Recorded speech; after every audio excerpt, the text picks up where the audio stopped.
In reply, I could tell you a story that's very popular with philosophers. It's the story of the black and white room. It was invented by an Australian philosopher called Frank Jackson, and what he imagines is a scientist called Mary, who is an expert on colour vision, on the whole physical basis of colour vision.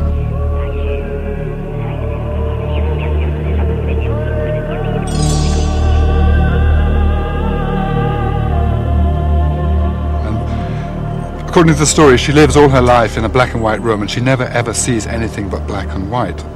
Okay, she knows everything there is to know about the physics of colour vision and what happens in the brain when someone's in front of a red wall, say. Imagine she's got this scanner based on your brain, and she can look at your brain and she can say, okay, now you're seeing red, now you're seeing blue, now you're seeing green. And she's always right, because she just knows what the physical basis is. Yes. But she herself has never seen anything but black and white. Now, the people who think that there's no problem about consciousness, the physicalists or materialists or artificial intelligence experts, say that there's nothing she doesn't know about colour, but that seems to me clearly wrong. And the natural reply is, well, look, suppose she were to walk out of the black and white room for the first time in her life and see, red, or see a Jackson Pollock painting or something. She would learn something new. She would experience something she has no clue about, and that is what it's like to see green or to see red or to see blue. Nothing in her science can have given her any basis for knowing what that's like.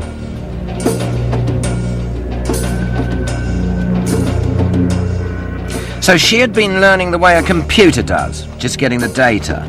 Now, if the philosophers were right, sure, she'd only really know what colours were like when she saw them. But if Minsky was right, she would already be conscious of colour. It seemed there were two possible endings to this story.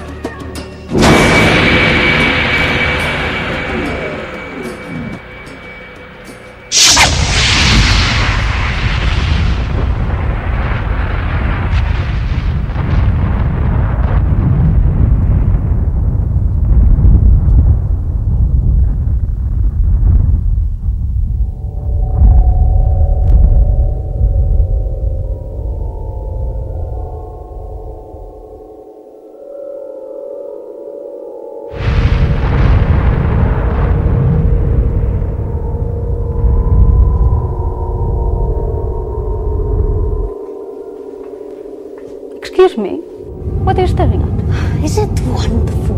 Well, it's odd. No, the colors. What?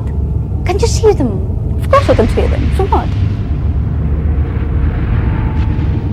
What do you mean, so what? This is the first time we've ever actually seen colors. We've been studying them for 10 years. We've read about them, but to experience them. What? This is nonsense. Seeing. So what?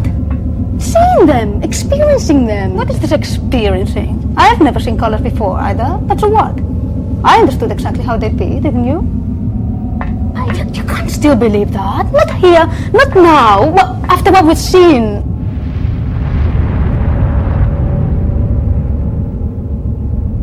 It seems to me quite extraordinary that people can think that there's nothing she doesn't know about colour.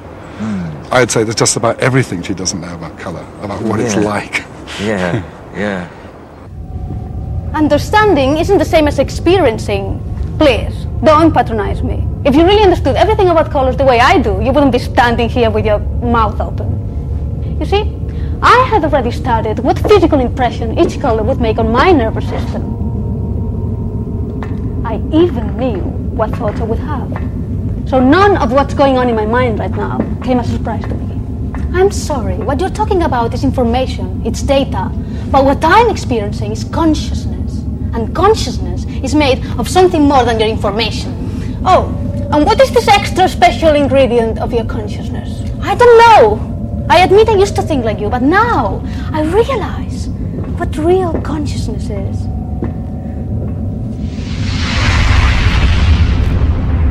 I have it.